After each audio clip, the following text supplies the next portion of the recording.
մեր երկու այդ հակառակորդ պետությունները, հա, Թուրքիան եւ Ադրբեջանը ոչ ոքիս համար գաղտնիք չէ, որ նրանք ունեն ջրային ռեսուրսների խնդիր։ Եվ նույնիսկ ամիսներ առաջ կարծեմ վարչապետը խոսել էր, հա,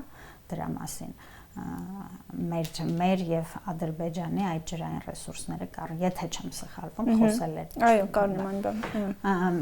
Նախքան 20 թվականի Արցախյան պատերազմը տարիներ շարունակ խոսվում էր այն մասին, որ եթե Ադրբեջանը հարձակվի Արցախի եւ Հայաստանի վրա, ապա նրա նվաճողական նպատակներից մեկը լինելու է ջուրը, որ նրանք դա չեն էլ թաքցնում։ Հիմա այստեղ այս ամենը համադրելով, հա, այդ բոլոր տեղեկությունները համադրելով եւ հաշվի առնելով նաեւ ներկայիս իրավիճակը, երբ Նիկոլ Փաշինյանը արդեն Ադրբեջանի ժողովրդին եւ Իլհամ Ալիևին իրեն շատ ավելի բարեկամական է համարում, քան օրինակ մեզ, հա, այն հայերիս, ովքեր պաշտպանում են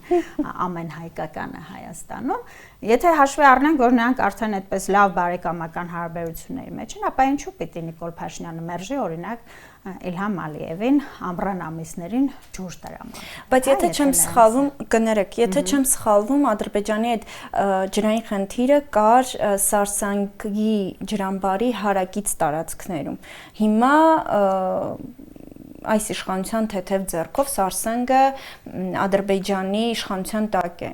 Չեն լուծել այդ խնդիրը միջև վերջ։ Մենք ջրամբարի հարակից տարածքներում, այլ իրենք ամբողջ պետություն ունեն այդ խնդիրը, հա։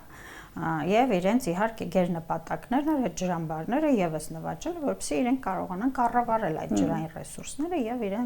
իրենց պետության ներսում օգտագործել։ Եվ հենց այս համատեքստում է, որ ես ամենևին չեմ բացառում, որ նաեւ պայմանավորվածության են եկել, հա, այդ